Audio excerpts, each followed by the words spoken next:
I think my love for music started all the way back. I probably was maybe 7 or 8. Just as far as just being a fan of what I was hearing around the house, what my mom was playing. My mom was like a huge DMX fan. My mom was a huge Mary J. Blige fan.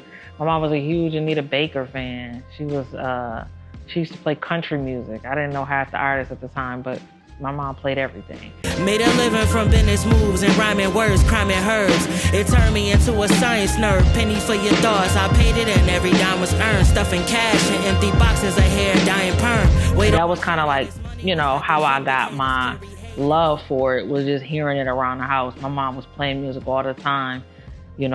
Music was her motivation to clean up. She cleaned up around the house playing music. She cooking, playing music. We could be just chilling, doing homework, and she's playing music. And different moments of my life, was kind of born with seeing the type of, a lot of the music that was being played. Sometimes I hear my mom play certain songs when she was going through things, and I see my mom crying to set the mood for a lot. Or she'll play a certain song when she's happy, she's in a good mood. I have certain songs I remember from certain moods, or just how the atmosphere was at that time in my childhood. So that started it for me. It was later on. I want to say maybe I was like 14 or 15, where I was writing poetry. I was writing poems in school. I wasn't paying attention at the time when I was in class, because I was either drawing or I was writing poetry. And, I would be at lunch when I'm in school, or at study hall or something, and I'll be listening to a bunch of Nas. I'll be listening to a bunch of Lil Wayne. I'll be listening to a bunch of just rappers that I liked at that time. And I was very creative with my writing. I was a creative writer. I took a lot of advanced AP English classes when I was in school. I took a lot of advanced AP, even advanced math classes and stuff. Like math and English were my 2 subjects that I excelled the most in when I was in school. And but for me, I was listening to the rappers, and I was hearing the metaphors, similes. I was hearing the different bars and the rhyme patterns, the rhyme syllables and stuff. Jadakiss was one of the few rappers too that was doing the 4-bar, rhyme syllables. And I was paying attention and studying all of that when I would listen to their music. Unconsciously, I'm studying and doing all of this because I'm a writer. So I just felt wow, I could write this type of stuff. I could write it and I can give my perspective on it. And I can write music from a perspective that I wish I would have heard from other female rappers growing up. So, that's kind of where it started for me. I want to say I was maybe 22, 23. As far as not, I was still treating it like a hobby, but I was at a point where I was kind of tired of treating it like a hobby, and I actually wanted to do it. And I can't remember how old I was. I want to say I was maybe 24 when I met Spesh. I can't remember how old I was, but I was young. I was in my early 20s. And when I got around with him, and he kind of was just telling me there's ways to make money monetize off of your talent without going to a label. I didn't understand it at first, but I said I'm motivated enough to stick around and see how to do this. So, I want to say that following year after I linked up with him, me and him locked in and did 2 albums together, as far as just him producing the album. And then he produced 2 albums for me. We locked in and did that. And then I kind of seen from there, just from going on tour with him, being around him, I would drive out to the city every weekend. And I'll just, sometimes even if I'm not recording, I just sit in the studio and just soak in a lot of game. And once I got, started making money, I got my first rap check. And I started seeing, some of the streaming royalties coming in from my publishing. And I was making money off of merch, and then I was going on tour, and I was making money selling merch on tour and getting paid, money for shows. I just was like, oh, this is real. So That's when I started like, taking it serious and pursuing it once I started making money off it. I love it because it's kind of always what I wanted. I didn't want to go to a label, and I didn't want to be gimmicky with my platform as well.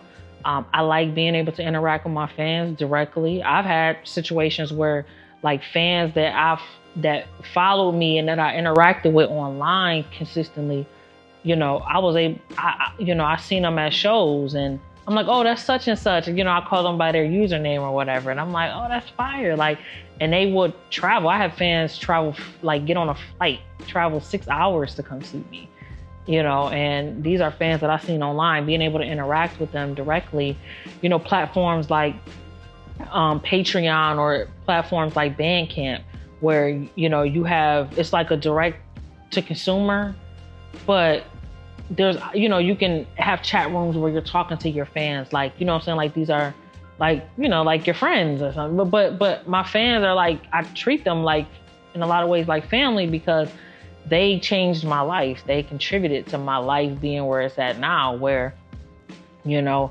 haven't worked a job in 5-6 years. Actually 6 years, I have not worked a job. I'm in a position where, I can take care of my family off of what I make from this because of my fans. They have supported me.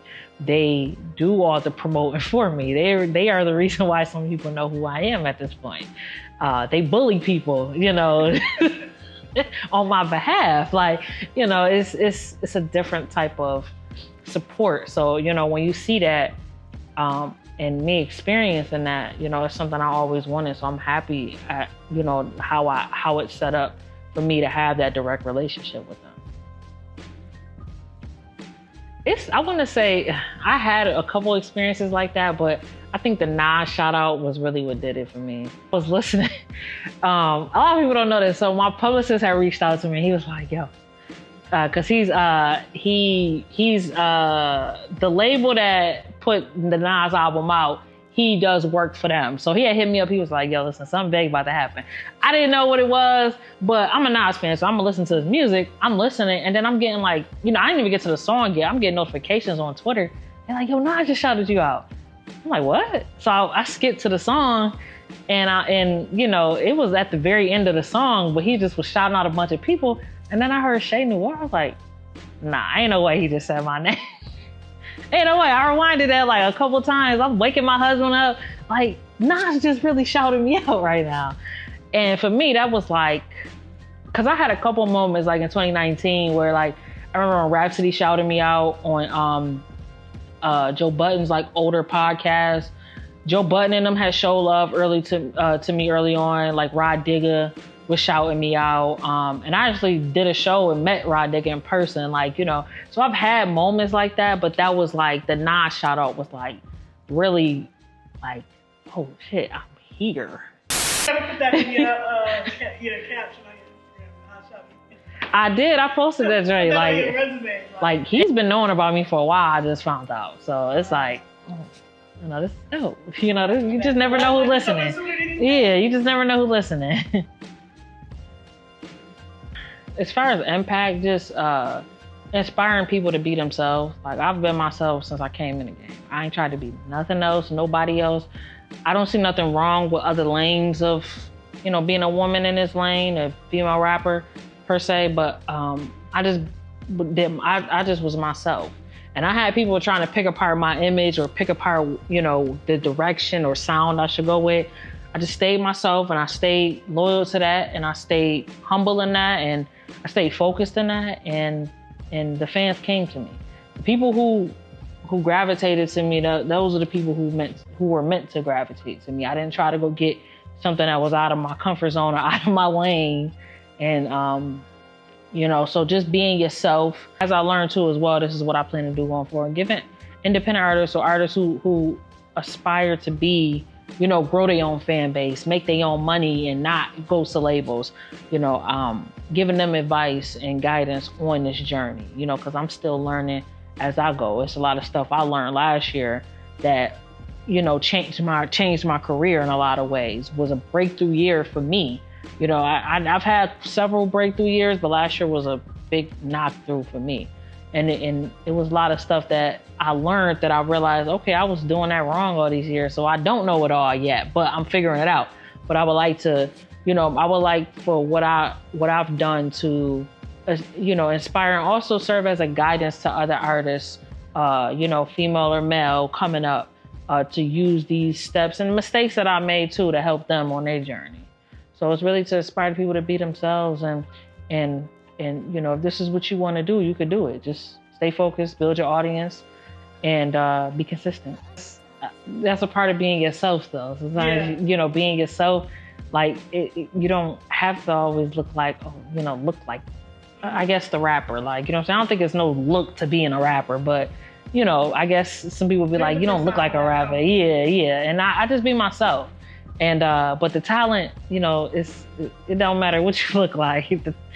There's no look to the talent. Talent is talent. When you're a woman around in a male-driven, dominated field, you go through things, rather you in one lane or the other as a woman. It's just what it is. Like, you know what I'm saying? And for me, I've always just stayed respectful to myself. I soaked in, I learned, I stayed, how can I say this? I just learned as much as I could. I came in the game knowing what I wanted, though. I think when you don't know what you want, you just kind of accept anything from people. So I think coming into the game knowing what I wanted as a woman, it helped me stay focused on it, but stay focused on my goal. But I think, like I said, it don't matter what lane you in, just being yourself. Being yourself, and I know it's so simple to say that, it's a little cliche, but that's really as simple, because it's hard, for some reason, it's hard for people to be themselves. Like in this rap industry, I've been around enough people to where it's like, they're not being themselves. They're being caricature, or, they're being a character. They're not being themselves. And it seemed like that, I guess that's more difficult for people, but I think that's really what it boils down to, just being yourself. You come in here with talent, but your talent or what you do shouldn't be your personality. Like, being a rapper shouldn't be your personality. You know what I'm saying? So just surviving with that, learn as much as you can, and then doing doing my own thing. I stay to myself. I don't really be outside a lot. I'm not the backstage type of rapper that's in everybody's face. That's just not me. So, that's helped a lot being a woman in this game, like, navigating through that. I'm just not in everybody's face.